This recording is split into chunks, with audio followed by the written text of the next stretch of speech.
लसूण खोबरं चटणी ही स्पेशली हिवाळ्यामध्ये का करतात माहिती आहे का? कारण लसणामध्ये अँटीव्हायरल अँटीबॅक्टेरियल गुणधर्म असल्यामुळे हिवाळ्यामध्ये होणारा सर्दी खोकला कमी करण्यास मदत करते. लसणाच्या सालींमध्येही काही प्रमाणात नैसर्गिक अँटीऑक्सिडंट्स गुण असतात.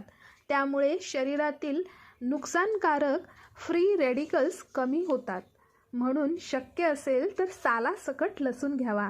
सुक्या खोबऱ्यात फायबर जास्त असतं, त्याच्यामुळे पचन सुधारते. तसेच शरीराला ऊर्जा मिळते, हाडे मजबूत होतात. यात कॅल्शियम, मॅग्नेशियम, फॉस्फरस असतं, जे हाडांसाठी उपयुक्त आहे. रोगप्रतिकारक शक्ती वाढवते. म्हणून हिवाळ्यात प्रामुख्याने ही चटणी करावी. बरं, याचे फायदे आणखीन खूप आहेत, पण शॉर्ट व्हिडिओ असल्यामुळे मला सगळं काही सांगता येणार नाही. चला तर रेसिपीला सुरुवात करूया. सुकं खोबरं शक्यतो किसून घ्या. एक अख्खी लसणाची गड्डी सालासकट घ्या. लाल तिखट, काश्मीरी लाल मिरची पावडर मिक्स करून घ्या. पांढरे तीळ आणि जिरे लागेल. चवीनुसार मीठ लागेल. यातलं प्रत्येक साहित्य हे वेगवेगळं भाजून घ्यायचं. एकत्र अजिबात भाजायचं नाही. प्रत्येकाला वेगवेगळं तपमान लागतं.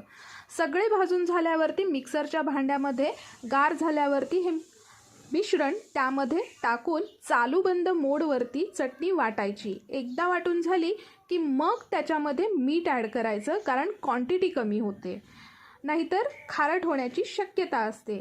बरं, ही चटणी हवाबंद डब्यामध्ये किंवा बरणीमध्ये भरून ठेवली की 1-2 महिने टिकते. खराब अजिबात होत नाही. चटणी खराब केव्हा होते? जेव्हा यातले साहित्य नीट भाजले गेले नसेल किंवा खवट वास कधी येतो? जेव्हा तुम्ही ओला चमचा किंवा ओला हात या चटणीला लावता, तेव्हा ही चटणी खराब होते. ही चटणी चपाती, भाकरी, वरण भात, बटाटा वडा, भजीसोबत खायला खूप छान लागते. नक्की ट्राय करून बघा. आहा, चटणीचा काय सुगंध आणि टेक्स्चर! नक्की ट्राय करून बघा अशा प्रकारची चटणी.